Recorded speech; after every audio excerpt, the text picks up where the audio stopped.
नमस्कार, मैं हूं भारती भारद्वाज। हिंदुस्तान न्यूज 24 में आपका स्वागत है। अब आज के कुछ मुख्य समाचार। बड़ी खबर हरिद्वार से।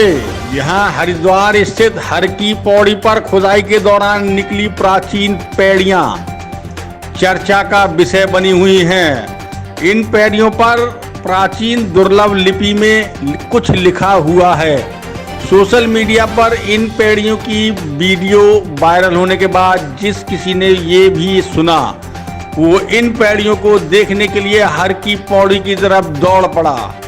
श्री गंगा सभा के पदाधिकारियों ने इन पौड़ियों की पहचान कराने के लिए भारतीय पुरातत्व सर्वेक्षण विभाग को बुलाने की बात कही है।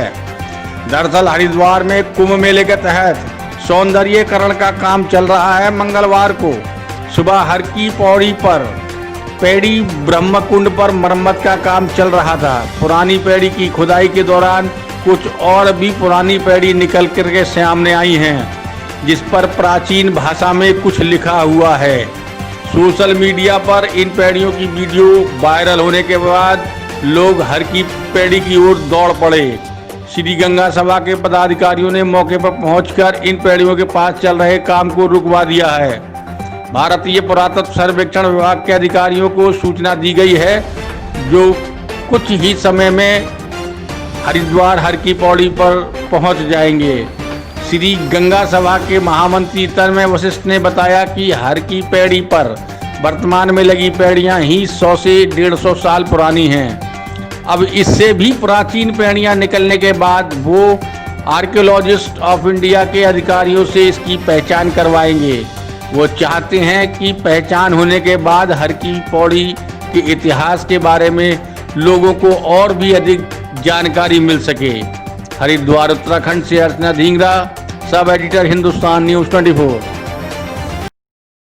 गंगा जी के प्रति किसी न किसी रूप में जुड़े हुए हैं, उनके द्वारा सफाई अभियान चलाया जाता है।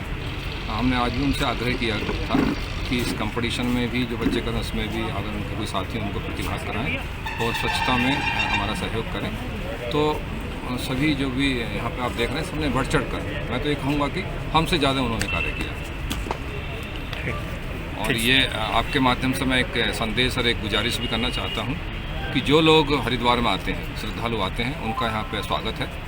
परंतु वो इस बात का ध्यान रखें कि जब भी गंगा जी के तट पर स्नान करने के लिए आएँ तो जो अपने पुराने कपड़े हैं जिनको वो धार्मिक रूप से यहाँ त्यागना चाहते हैं या धार्मिक रूप से त्याग देते हैं, उनको गंगा नदी में प्रवाहित ना करें, किनारे पर उनको रख दें।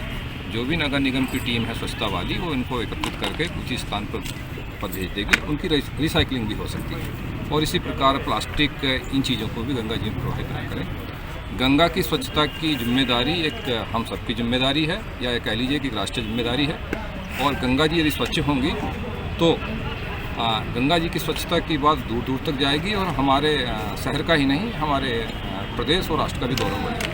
कहते हैं कि हर की पौड़ी क्षेत्र में सौंदर्यीकरण और मरम्मत आदि का कार्य चल रहा है। तो हमारा जो हर की पौड़ी का मुख्य आरती स्थल है, उसके पीछे जो सीढ़ियाँ मौजूद थी उनकी मरम्मत का कार्य चल रहा था। तो वो बड़ी बड़ी शिलाएँ हैं, आप देख सकते हैं। तो जैसे ही उनको मरम्मत के लिए हटाया गया, उसके नीचे से और अधिक प्राचीन जो हैं वो सीढ़ियाँ निकल के आई हैं। जो वर्तमान में ब्रह्मकुंड क्षेत्र में जो सीढ़ियाँ हैं वो ही लगभग 100-125 वर्ष पुरानी हैं, और जो निकल के आई हैं वो और अधिक पुरानी प्रतीत हो रही हैं। और उसमें कोई लिपि और एक भाषा से कुछ लिखा हुआ भी है, जो कि हमारी समझ से बाहर है। इस विषय में हमने विशेषज्ञों से संपर्क किया है, और जो हमारे भी जो समाज के जो बुजुर्ग लोग हैं उनसे इस विषय में, और जो शहर में लोग हैं उनसे बातचीत की जा रही है। जो आर्कियोलॉजिकल सर्वे ऑफ इंडिया हैं उनके भी जो अधिकारी हैं उनसे हमने संपर्क किया है। हमने उनको जो लिखावट है, जो लिखा हुआ है, उसके जो पिक है, जो फ़ोटो है, हमने भेजी है। और हम निरंतर उनके संपर्क में हैं कि जिससे हम जान सकें कि वो कितनी प्राचीन पैड़ियाँ हैं। क्योंकि अगर हम हर की पौड़ी की बात करें, आप जानते हैं प्राचीन अनादिकाल से हर की पौड़ी मौजूद है। और निश्चित रूप से ये जो पैड़ियाँ प्राचीन निकली हैं, ये कब की बनी हुई है, जो लिखा है उससे हमें कुछ ना कुछ हर की पौड़ी के इतिहास के विषय में और पुष्ट जानकारी मिलेगी। और निश्चित रूप से हमारा जो हर की पौड़ी का इतिहास है वो हमारे सामने और स्पष्ट रूप